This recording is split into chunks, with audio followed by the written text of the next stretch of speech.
નમસ્કાર વિદ્યાર્થી મિત્રો, કેમ છો? બધા મજામાં ને? તો આજે આપણે ધોરણ 8માં પાઠ છે 5 સવાલ બાલમન કે और डॉक्टर જવાબ ડોક્ટર કલામ કે। એટલે કે આની અંદર આપણને ખબર પડી જશે કે એનું શીર્ષક શું કહેવા માંગે છે કે બાળકો છે એમનો બાલમન એટલે કે બાળકોના મનના સવાલો અને જવાબ કોણ આપે છે? ડોક્ટર કલામ એમના જવાબો।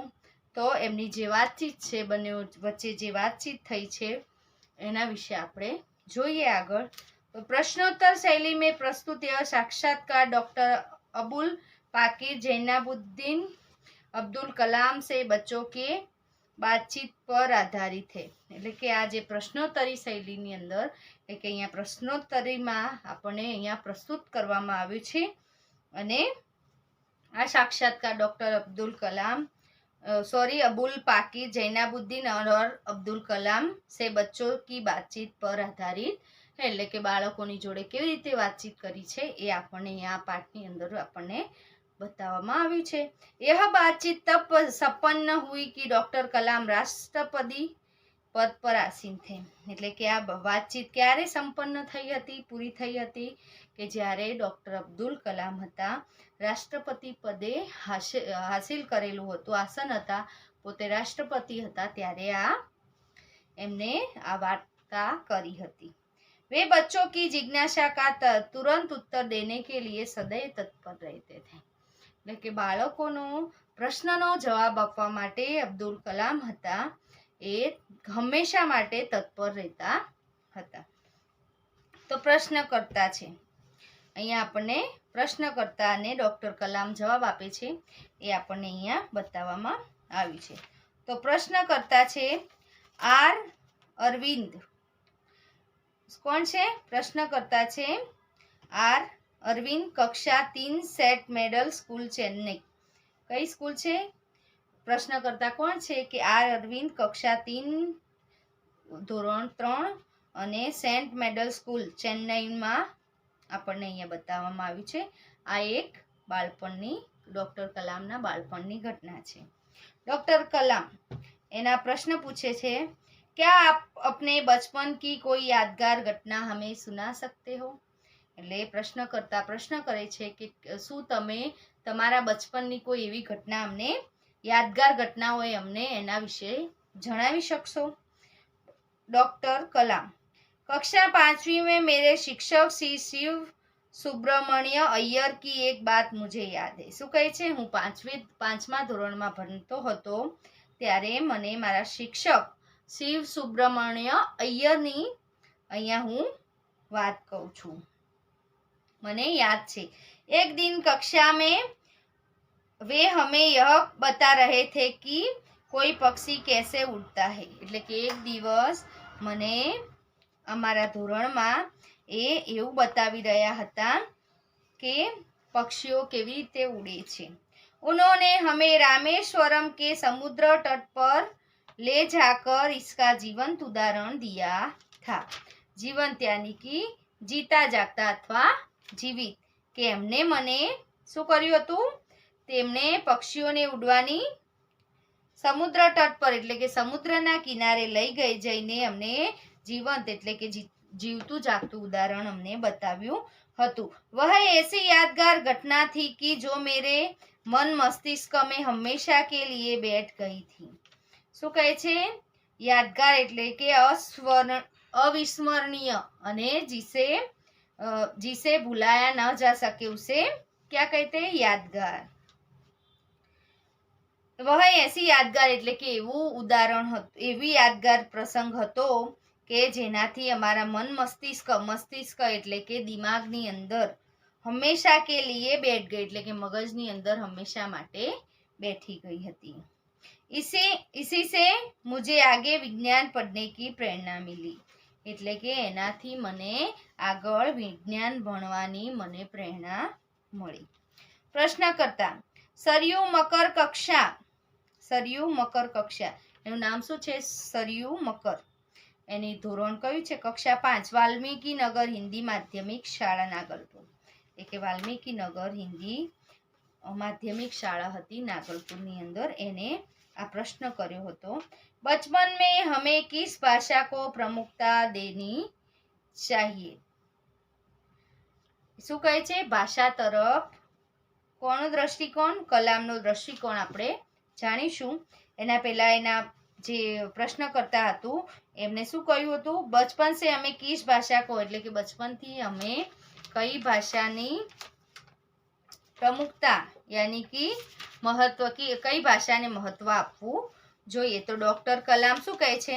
मैंने स्वयं माध्यमिक शिक्षा तक की पढ़ाई अपनी मातृभाषा के माध्यम से पूरी की है, એટલે કે મેં પોતે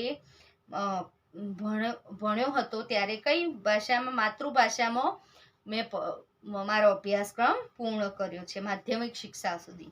कॉलेज और उसके आगे की शिक्षा अंग्रेजी माध्यम की संस्थाओं में हुई है, એટલે કોલેજ અને એની આગળની જે शिक्षा હતી એ અંગ્રેજી માધ્યમમાં થઈ હતી। मेरा मानना है कि हम कॉलेज में भी माध्यम के रूप में मातृभाषा का चुनाव कर सकते हैं, એટલે કે कॉलेज के माध्यम में भी मातृभाषाની અંદર આપણે ઈચ્છવું જોઈએ, એ આપણી માતૃભાષામાં ભણવું જોઈએ। क्योंकि युवा अपनी मातृभाषा में ही सोचता है, એટલે કે યુવાન છે પોતાની માતૃભાષામાં જ પોતાનો વિચાર કરે છે। उसी में उसकी बात सहजता से कहने में सक्षम होता है। सहजता એટલે કે સ્વાભાવિકતા से अथवा आसानीથી। समक्ष એટલે કે समर्थ, એટલે કે उसी में अपनी सहजता એટલે કે સરળતાથી પોતાની ભાષામાં, સક્ષમ એટલે કે समर्थ થઈ શકે છે। पर इसमें कोई भी दो राय नहीं कि वैश्विक स्तर पर संपर्क के लिए हमें अंग्रेजी जैसी संपर्क भाषा का नितांत आवश्यक है, એટલે કે વૈશ્વિક સ્તર એટલે કે વિશ્વ સંબંધી સંપર્ક એટલે કે મેલ જોલ अथवा एक दूसरे के संबंध में स्थापित करना। नितांत એટલે કે અત્યંત, એટલે કે વૈશ્વિક સ્તરે આપણે हिंदी भाषा એટલે કે एक दूसरे को संबंध स्थापित करने के लिए हमें अंग्रेजी जैसी એટલે કે આપણે કોઈ બીજા જોડે એકબીજા જોડે વાત કરવા માટે અંગ્રેજી ભાષા પણ આપણામાં નિતાંત એટલે કે અત્યંત જરૂરી છે। પ્રશ્નકર્તા હર્ષ પટેલ, કક્ષા 5, ચંદુલાલ વિદ્યા મંદિર, મુંબઈ। પ્રશ્નકર્તા છે ક્યાંથી છે? હર્ષ પટેલ, कक्षा 5, 5मा ધોરણનો વિદ્યાર્થી છે, ચંદુલાલ વિદ્યા મંદિર, મુંબઈની અંદરથી। यदि हमें आपकी तरह बनना चाहे तो हमें क्या करना चाहिए? એટલે કે અમારે તમારા જેવું બનવું હોય તો અમારે શું કરવું જોઈએ? તો એમનો અહીંયા આપણને જીવનનો મંત્ર આપણને આપ્યો છે। डॉक्टर कलाम કહે છે, जब आप युवा अवस्था में कदम रखे तभी आपको जीवन में लक्ष्य निर्धारित कर लेना होता है। लक्ष्य એટલે કે મંજિલ, લક્ષ્ય મંજિલ અથવા ધ્યેય, એટલે કે જ્યારે તમે યુવા અવસ્થામાં આવો ત્યારે તમારા જીવનનું લક્ષ્ય નક્કી કરી લેવું જોઈએ। हमेशा कुछ बड़ा सोचो, जैसे कि यह अनुभूति है कि आप आखिर बनना क्या चाहते हो, એટલે કે હંમેશા આપણે ઊંચા વિચારો રાખવા જોઈએ। જેમ કે यह अनुभूति थी कि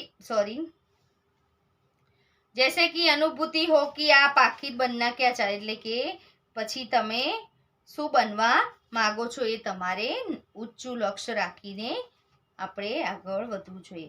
तभी से उस दिशा में प्रयास और श्रम प्रारंभ कर दो, એટલે કે તમારી જે મનમાં ઈચ્છા હોય એ બનવાનું ત્યારથી તમે યુવા અવસ્થામાં આવો ત્યારથી જ તમારે એ નક્કી કરી લેવું જોઈએ અને એનો પ્રયાસ કરવાનો, એના માટે આપણે प्रयास करवानो प्रारंभ शुरुआत करी देवी જોઈએ। करने का अर्थ है कि तनतोड़ मेहनत करो, એટલે કે जी तोड़ मेहनत करो, એટલે કે તમારું जी तोड़ मेहनत करना એટલે કે बहुत मेहनत करना। તમે કોઈ પણ કાર્ય કરવું હોય એના માટે जी तोड़ એટલે કે મન મૂકીને એમાં મહેનત કરો। जो आप आगे की ओर बढ़ेंगे, એટલે કે એના પછી તમે આગળ ને આગળ વધતા જ જઈશો। आपका सामना बाधाओं तथा कठिनाइयों से होगा, એટલે કે તમારો સામનો બાધાઓ, ઘણી બધી રૂકાવટ આવશે અને કઠિનાઈ પણ આવશે। आपको उसे अंदर दृढ़ साहस पैदा करना होगा એટલે કે તમારે દ્રઢ એટલે કે મક્કમ નિર્ણય કરવો જોઈશે। समस्याओं को पराजित करने में महारत हासिल करनी होगी। સમસ્યાઓ એટલે કે ઉલઝન, મહારથ એટલે કે યોગ્યતા યા કુશળતા, એટલે કે સમસ્યાઓની સામે તમારે ઘણી બધી ઉલઝનો આવશે અને મહારત એટલે કે યોગ્યતા, આપણને કુશળતા હાસિલ કરવી પડશે। તभी जीवन में सफल हो पाओगे એટલે કે ત્યારે જ તમે જીવનમાં સફળ થઈ શકશો। पहले यह जरूरी है कि आप निरंतर ज्ञान अर्जित करो। निरंतर એટલે કે લગાતાર, અર્જિત કરના એટલે કે પ્રાપ્ત કરો, તમે લગાતાર મહેનત જે છે શિક્ષણ એ પ્રાપ્ત કરો। પ્રશ્નકર્તા છે ચિરાગ જૈન, કક્ષા 7 એટલે કે ચિરાગ જૈન ધોરણ 7 ની અંદર। કેમ્બ્રિજ અંધેરી, પશ્ચિમ મુંબઈ, કેમ્બ્રિજની અંદર છે અંધેરી, એમાં પશ્ચિમ મુંબઈની સ્કૂલ છે।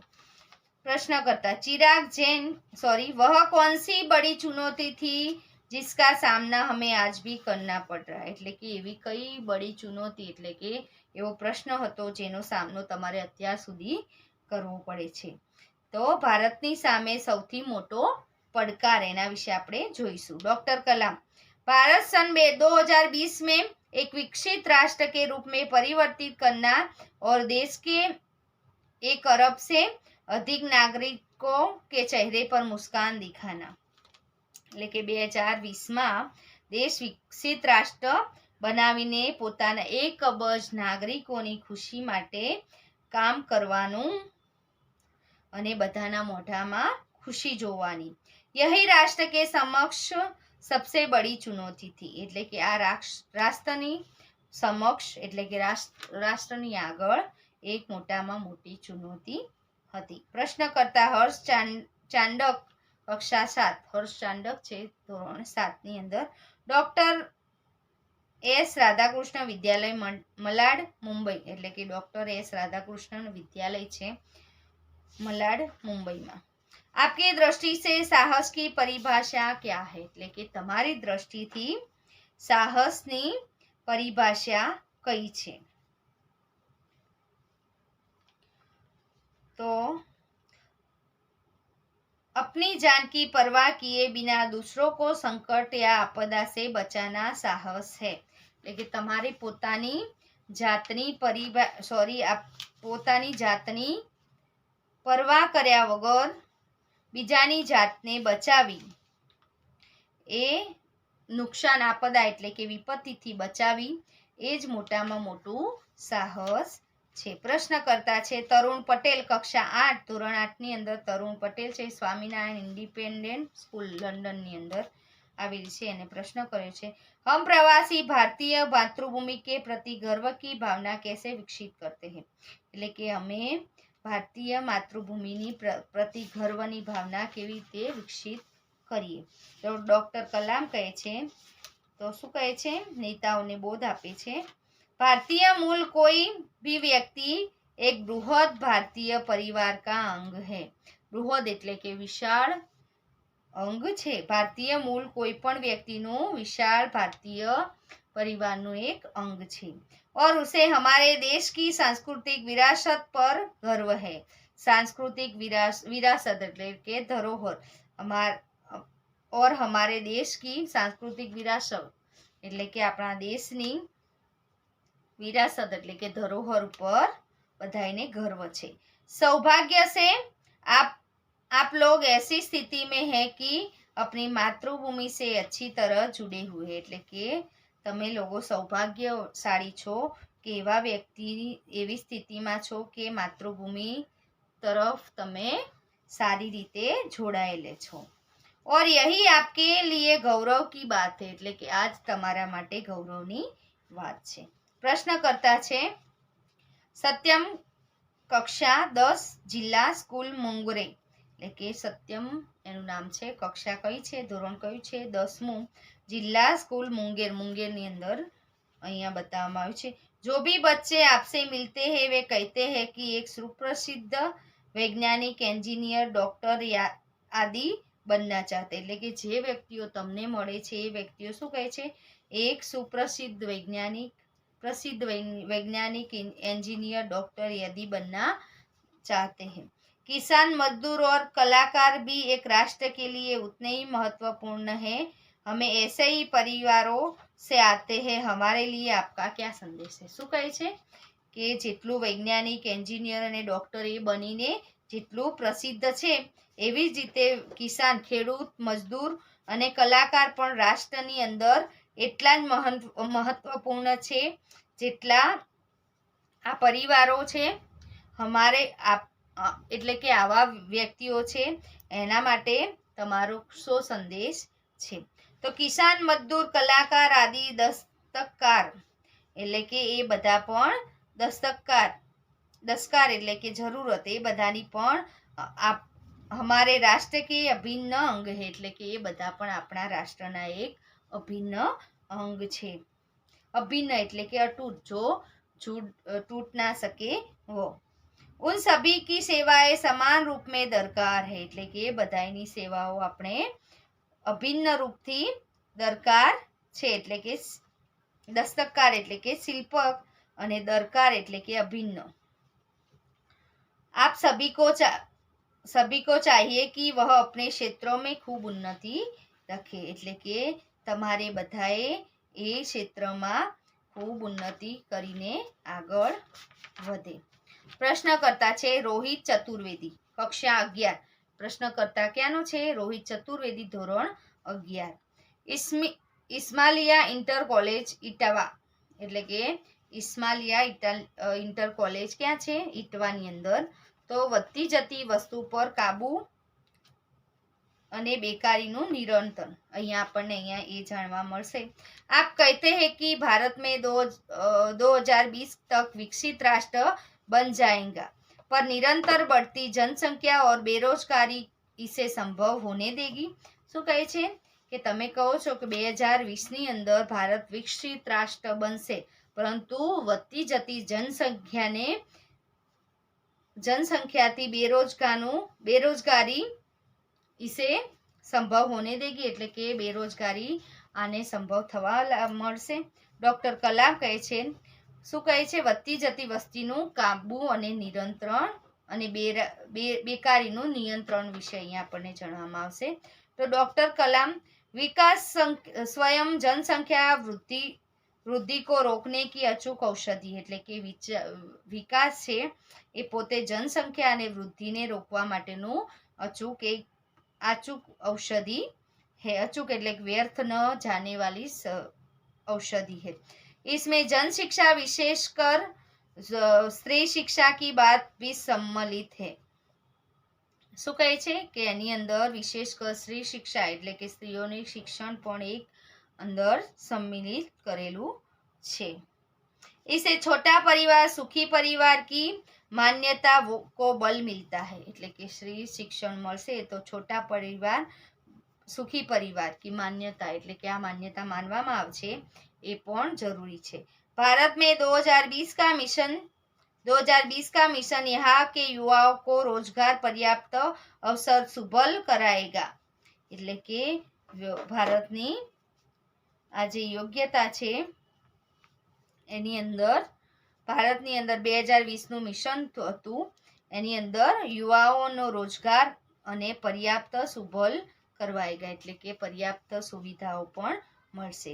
ग्रामीण क्षेत्रों में बड़ी संख्या में उद्योग धंधे स्थापित किए जाएंगे એટલે ગ્રામીણ સંસ્થાઓની અંદર મોટા ગ્રામીણ ક્ષેત્રોની અંદર મોટા ઉદ્યોગો અને ધંધાઓ સ્થાપિત કરવામાં આવશે. जिसमें उन क्षेत्रों में रोजगार के प्रचुर अवसर पैदा होंगे એટલે કે એના માટે આપણે દેશમાં રોજગાર ધંધાની અંદર લોકોને ઘણા બધા અવસર મળશે. તો આપણે વિદ્યાર્થી મિત્રો હવે આપણે આગળના વિડીયોમાં મળીશું. નમસ્તે.